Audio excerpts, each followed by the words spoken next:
The Doctor Who Alhambra Podcast. Real Doctor Who fans with real Doctor Who opinions. Hello and welcome to another episode of the Doctor Who Alhambra podcast dedicated to discussing and reviewing all things Doctor Who, Big Finish, and other science fiction stuff that tickles our fancy. In this episode, 376, I'm going to give my thoughts and opinions, my unbiased thoughts and opinions, because I've never ever once appeared on an episode of Doctor Who, and I don't feel as though I have any conflict of interest that would sway my opinion either way. So I'm going to look at a Reddit article for a report/leak about BBC and RTD, but before I do that, I'm going to look at a article from Collider that discusses the main feature is Disney does not know what to do with Doctor Who, and I think both of those. And I'll tell you, I haven't read either one of them, so this is going to be a at time of recording reflection and whatnot. So just sit back, relax, and enjoy. And I'm going to first take a look at the Collider, which is entitled, "It's Clear That Disney Doesn't Know What to Do with Doctor Who." Now, this was released on the 10th of June, 2025. And it says, well, featuring a picture of Ncuti looking at the camera, Jodie actually posing, looking happy for the camera. So interesting. I just want to just share that.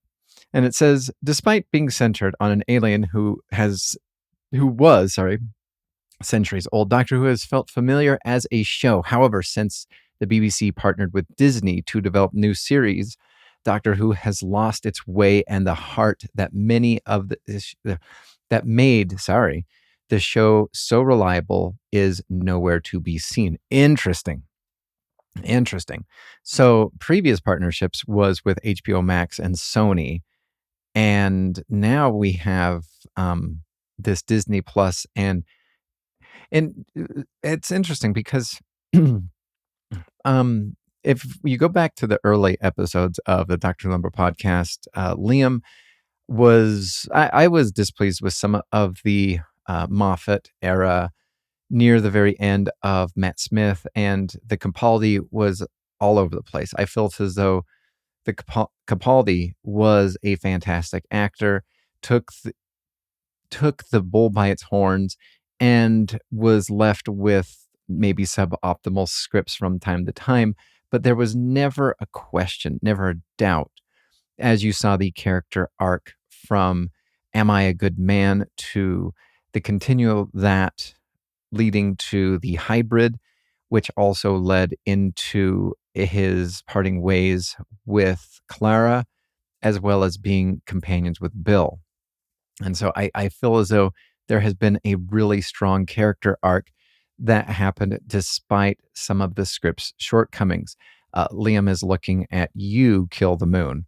I'm looking at In the Forest of the Night and all the other fun, weird stuff that I'm going to have to rewatch Series 10 of Peter Capaldi, or of Doctor Who, actually. But because so many people really find some of it really just awesome TV. I also need to watch the final conclusion to Series 9, because I think I was too into it at the time, and I think I was just tired of Moffat's writing, which, again, could be interesting to look back on Chibnall and RTD's Part 2's era years down the line to see if you missed something or you were right the first time. I mean, for example, for me personally, the Beast Below, did not like it at the time of its release, especially because of how strong the 11th Hour was. And then during Chibnall's era, it wasn't that bad. It was, better than that. So it's going to be quite interesting to look back at some of the criticisms that we've had from Moffat, the late series Moffat, to Chibnall to RTD Part 2, because again, the article says that, Doctor Who, Disney, basically, it's putting the fault on Disney. And it says the vault doesn't lie on the hands of Ncuti Gatwa or either his companions, who have all proved their acting abilities at various points throughout the show. Instead, the problem seems to run a lot deeper, with the root cause being the restructuring of the show's foundation. Now, that's kind of an interesting thing to look at. Are they talking about the show's foundation of episode range? Because season 10, I believe, only had 10. No, was it Jodie's era that only had 10? It was season, I can't remember.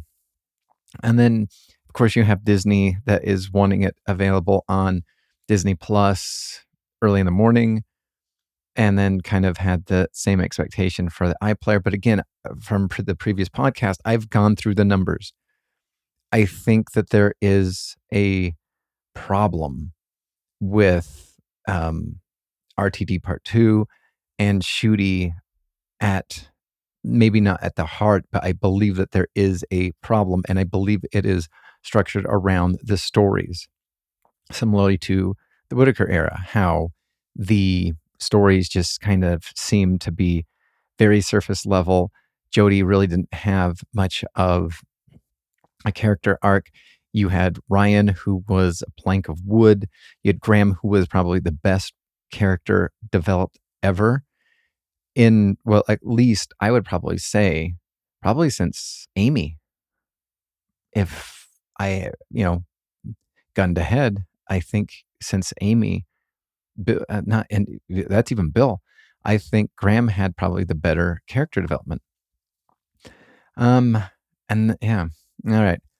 So it says every episode either separated Gatwa's doctor from his companion or saw the doctor missing entirely. That's interesting. And you can't blame that on Disney Plus. I can't believe that Disney would be like, okay, in this episode, that is an RTD problem. I think that's a really interesting aspect to look at surrounding the story quality. And, back in the day, they constantly had to have the companions separated because of the crowded TARDIS.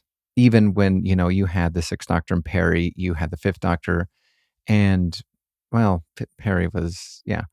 And then, of course, you had Mel with the Sixth Doctor and the Seventh Doctor, and Ace with the Seventh Doctor. You always still had to have the companion separated so that the story can continue. But I feel as though with some of these, that they're being forgotten.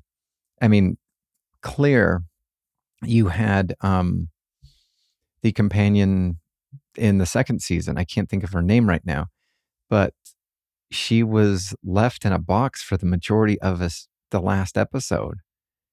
If she was so important, then why would you refrigerate her, which is a term caused by Gail Simone and Kyle Rayner's Green Lantern run.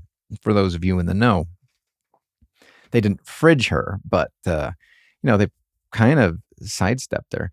Let's see. It's not to say that moments of distance aren't important, but they do heighten the absence of time afforded to deepening the show's relationships. The return of Jodie Whittaker only heightened the issue, as she provided a moment of introspective that Gatwa's doctor just hadn't been given the freedom to do. As Whittaker's doctor laminated her feelings for Yaz, emotions that brewed over the course of her run. The thing that came out of nowhere. Okay, sure. All right. Then it says the Doctor Who lost one more crucial episodic format during Gatwa's run. Not episodes that are vital in tying all the threads in the season finale, but episodes that have no significance to the bigger picture. Now, and I've said that, when you look back at the Christopher Eccleston season 1, you constantly had the bad wolf that was kind of constantly in the background. You had Torchwood, which is in the second season. You had, what's his face? The Master's persona constantly there. And there was always a tease. With both season 1 and season 2 of RTD Part 2, all you had is Mrs. Flood that came in season 1 and season 2. And then you had Twist, whatever her name is. and that end up being like somebody representing Sutek. And it just, like, if you're just going to have an old lady being menacing in the background, like, you're not really connecting anything. So to have Sutek be this thing, but it's this old lady that happens to be everywhere. And then they do this, they carbon copy the same exact thing in season 2. It's almost like he ran out of ideas. Let's see. It says sometimes referred to as filler episodes. These singular stories often take place in one location to give the show an opportunity to take a break. However, in the show's defense, having 8 episodes, you can't really do that.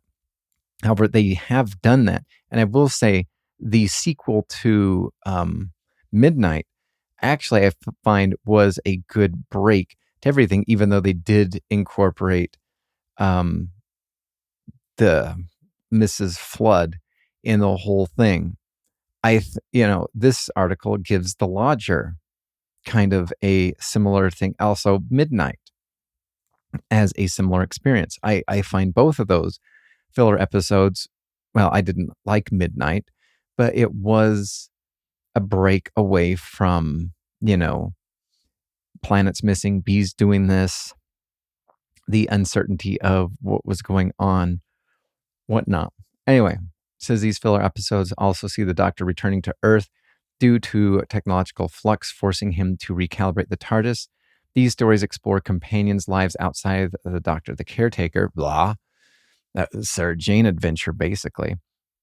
Now, let's see. Boomtown delivers deeper into Rose and Mickey as strained relationship, although the description of filler may suggest these episodes aren't important. They are vital to the humanity and the heart of Doctor Who. Even passing scenes of the Doctor walking down the street eating chips gives the show a genuine relatability. Now, I've never watched Star Trek and was just like, when they synthesized, chicken cacciatore, I was like, oh my gosh, me and Captain Kirk, so relatable now. I'm watching a freaking TV show. It's science fiction. Calm down. But you know what? Maybe me not being English or whatnot, and the relatability of chips is massively undervalued. Maybe by me. Let's see. It says Martha Jones was the gold standard of character development in Doctor Who, which is quite interesting because myself and Liam are going to do a season 2 retrospective of this, and we're going to break it down. And one of my things is the Belinda Chandra, I believe that's her name, the companion, almost was a very carbon copy of Martha Jones. One was a doctor, one was a nurse. Both of them, one of them complained the entire time. The other one was pining after the Doctor. Now, in one of them, Belinda actually gets to, have a relationship with the Doctor. But because, RTD needed to make standard, I understand where he's coming from, but it's just like his words saying that this relationship is so natural, it's evil. It borderlines on evil. It's like, I'm sorry, you're losing me and the majority of everybody. People can understand that that's not your thing, but you don't have to label it as evil. You can say that the society, the dictatorship of the reality war might have been evil, and then they even made him sympathetic. Some of the villains that were supposed to be super, super evil, they died and there was laughter at the very end. And then you had actually the podcaster actually getting a nice, happy send-off, even though he was depicted as the evil person for at least 3 episodes. All right. So then, let's see. In contrast, Martha also has had one season as the Doctor's main companion, but her home life was a central focus and driving force for her challenge. Yeah, Belinda had no home life whatsoever. I didn't even know she had a mom for the longest time. I forgot it. I binged the show over about 2 days and still didn't remember that she had a family. Let's see. They discuss how Martha's had this family experience during the Lazarus experiment, whatnot. And then once her family was put in the center in danger, as the season 3 finale, the stakes felt tangible. And the show's most recent season, however, Belinda suddenly became Poppy's mother. Yeah. Okay. With the plot seemingly retconning her reason for wanting to get back home in the process. Yeah, that was just bizarre. Whitaker's return is what really emphasizes Disney's uncertain position with Doctor Who. She bounced into the TARDIS and immediately declared her presence with her signature dry humor and ability to explain complex problems with clarity and precision. However, it's the quiet moment she shares with Gatwa's doctor when she realizes she should tell Yaz she loves her. That steals the show. And it has power because despite all the viewers' complaint about her run, Whitaker's doctor was given character development that Ncuti's has been missing. I think Liam would massively disagree with that statement right there. I think Whitaker's character development really never went anywhere. She had stories surrounding herself, but she was just awkward. And that was all there was about it. Like that whole I should tell Yaz how I feel was probably the most character development that happened for most of it. I mean, Dan was almost the same carbon copy of Graham, and she treated him almost the same exact way to the point where both Graham and Dan, whoa, I didn't even put that together until now. Graham and Dan, like Chibnall really did not use much brain power to create those two characters' names. Very similar. What's the next one? Pan? Let's see. Whitaker's run as the Doctor emphasized that the Time Lord's desire for family and community following the emotional tolling loss of Bill and Clara during Capaldi's run. It was the reason she chose to travel with Yaz, Ryan, and Graham and becoming an unorthodox family in the process. Really? That's what you got from that collider? Under Disney, Doctor Who too often separates the Doctor and his companion or sees the Doctor completely absent. I don't know if this person who has watched many Doctor Who episodes. I feel as though Belinda had a quick introduction to her character development at the very beginning of Planet of the Incels, which is a ridiculous line. You know that was written in, and then the episode was kind of created afterwards as a second thought, because it doesn't make any sense when you think about it. If it should have been singularly incel, not incels. I think it was, I want to take a jab at people who I don't like. Anyway, that's just, again, my opinion. My opinion of somebody who has never been and appeared in an episode whatsoever. So, again, neener.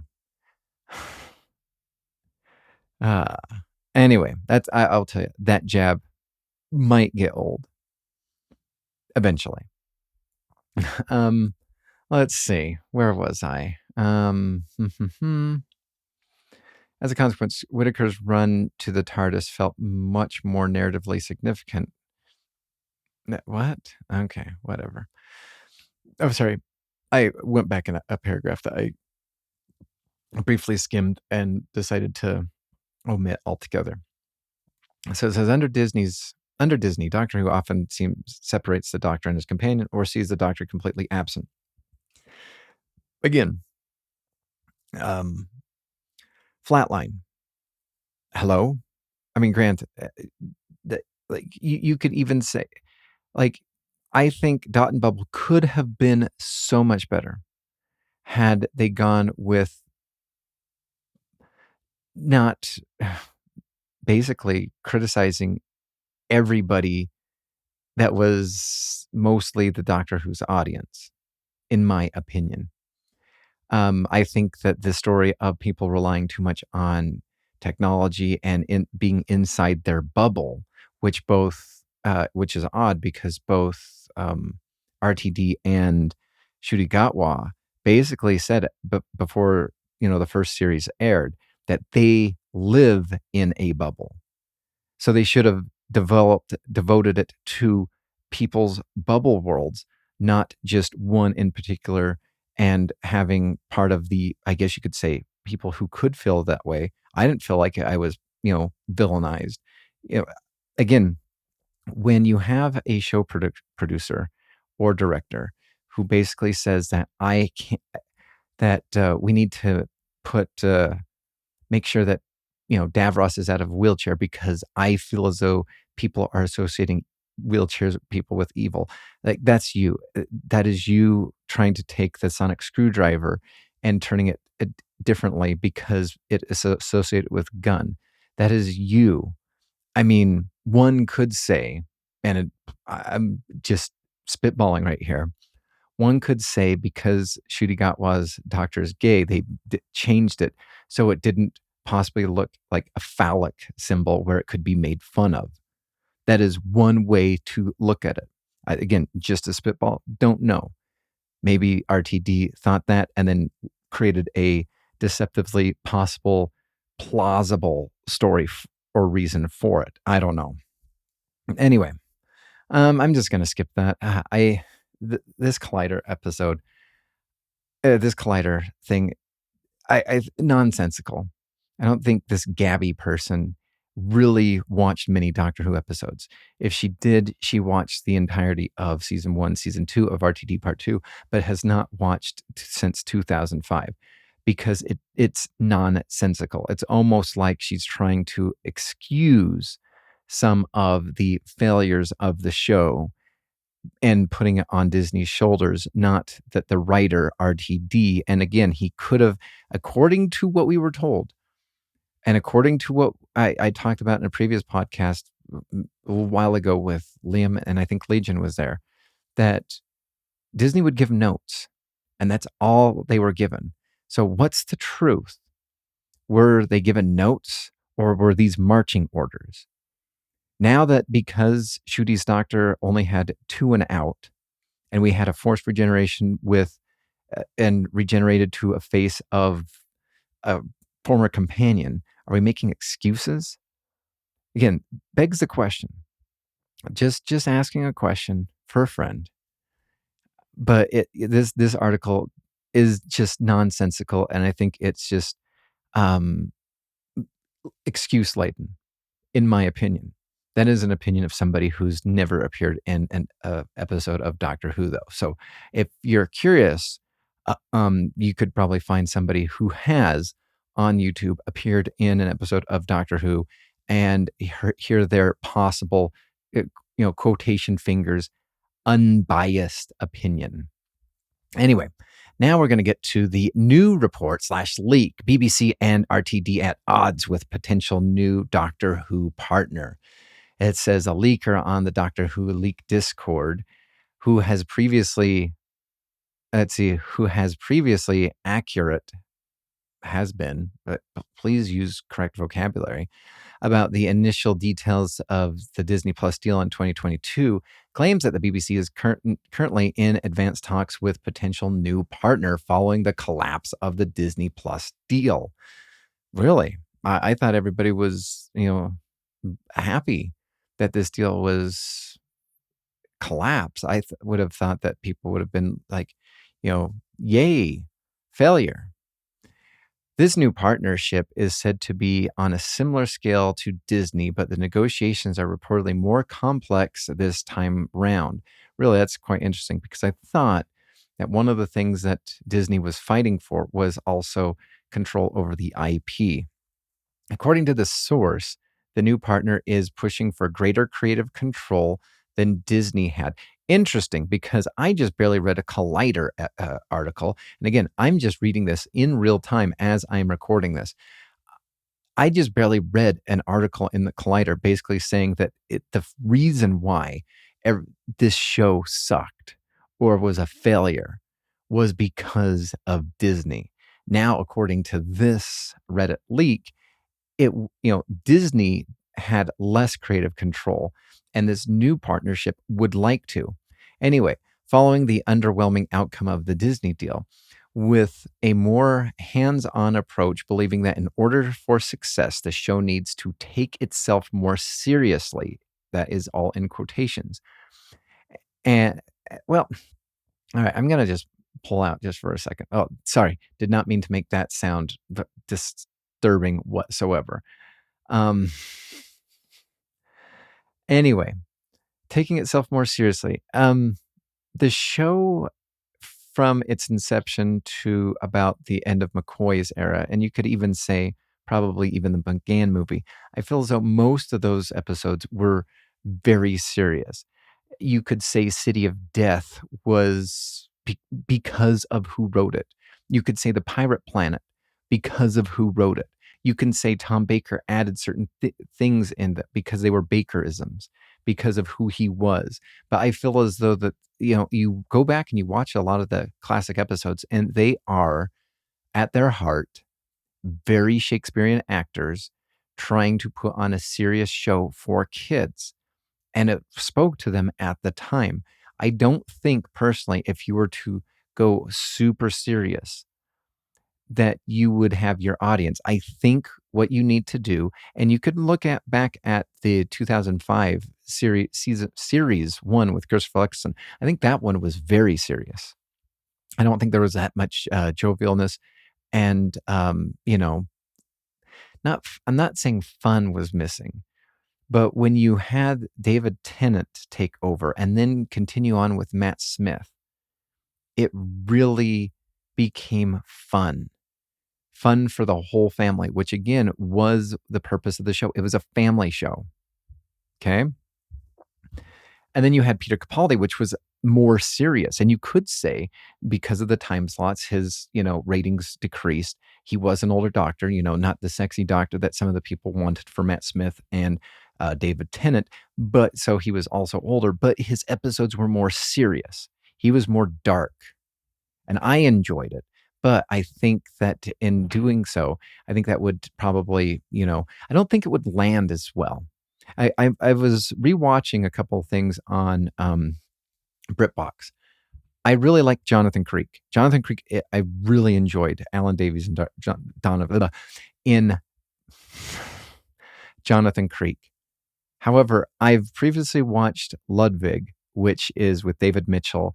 Super fun, murder mystery, serious, not serious. I've watched the not Mahogany Murders, the something murders. Fun, lighthearted, serious also. Then I'm currently watching Death Valley. And it's fun and serious all at the same time. And I think that is because now I've gone back to watching Jonathan Creek and it's less fun than I remember. And maybe it's just, I need to get past the first couple episodes, but I don't think TV goers are going to be wanting to take in things that are a little bit more serious. I think you need to channel the Tennant and Matt Smith era of writing. Don't go overboard and do Sarah Jane Adventures type stuff, because I think that's going to be a little too hard. Okay, going back to it, it says, and it shifts its focus towards an older teenage audience, something akin to Stranger Things. No, because if you're going to do Stranger Things, you're going to need to have younger actors in it, like the Stranger Things era. No, you can't make Doctor Who into Stranger Things. That's ridiculous. Absolutely ridiculous. Based on how Doctor Who initially performed in the demographic on both Disney Plus and BBC, whereas it didn't do that well in the under 12 demographic. However, RTD said that he strongly believes that the show's fun, campy, and very friendly, family-friendly tone during the 2005 revival and the 2024 season one. Okay, one of those season is fun, a little bit more darker. The other one was nonsensical. The potential partner is reportedly already offering a mix of fresh and seasoned creatives, some with really great credits, many of whom who have worked with before and are enthusiastic about potential deal and eager to get involved in the show. And I think that's where the BBC is really worried, because RTD did have creative control. However, I think because he was, part of the club over in England, I think I'm going to guess that this partnership is with somebody overseas, and they don't want it to be, I don't know, Americanized. And they are right to. The In-Betweeners, fantastic show, Americanized, blah. The IT crowd, the pilot that was Americanized, blah. Yeah, it doesn't work. And sometimes it does work. I've been watching Ghosts. I need to watch the UK version of Ghosts, but I've watched Ghosts, the American ripoff of that one, and it's been fun. I think it's been fun. Anyway, all right, I'm going to wrap this sucker up. However, RTD remains extremely cautious and apprehensive, and he is known, particularly when it comes to Doctor Who, for being highly selective and protective, really. Because I don't think he was selective or protective in this part 2 stage, but that's just me. At this stage, both BBC and Bad Wolf are reporting back RTD's vision, who's looking to stay for at least 3 more seasons. I really hope not. But they're also aware of financial challenges and the continuing on the show without major partner. That said, there apparently is a contingency plan in place. I wonder if it's at the contingency club, which could involve a shortened season. And RTD is said to be thankfully very dedicated to finding ways to make sure that the show survives and continues. So, yeah, I do think, as the previous podcast was called, hiatus, my dear, and not a moment too soon. I don't think that a hiatus would be a bad thing. I do think, but if it's not, I do think that RTD needs to be done. His vision needs to be put into somebody else's hands, or put in the wood chipper, and it needs to start anew. That is just my opinion. I don't know. What are yours? Please email the show at alhambraaudio@gmail.com. You can tweet the show at Alhambra Podcast. DMs are open.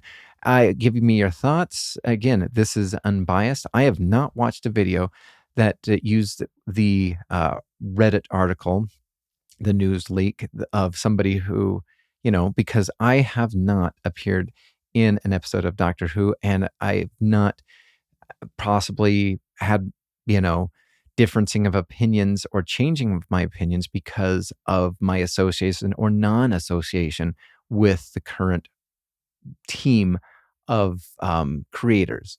So that being said, and I do say that tongue in cheek, but also with some seriousness too, I'm very skeptical. I've never been a huge fan of the creator, but knowing that they were secretive during season 2 about their appearance in an episode makes you wonder, did they pull punches? And now everything, in my opinion, has to be questioned. So please come to the Doctor Who Alhambra Podcast. Email the show, tweet the show, DM the show. They are open. Give me your thoughts. Share your feedback. I would love to hear your thoughts. Am I being too critical? Am I not being critical enough? Let me know. And thanks again for watching. Like, subscribe if you're watching on YouTube. And until next time, I will see you in time. You have been listening to the Doctor Who Alhambra Podcast. Doctor Who is owned and trademarked by the BBC. Doctor Who Alhambra is not affiliated with the BBC or Big Finish. No infringement is intended. Visit our website at alhambrapodcast.weebly.com or email the show at alhambraaudio@gmail.com. Tweet us at Alhambra Podcast. That is ALHAMBRA Podcast. Thank you.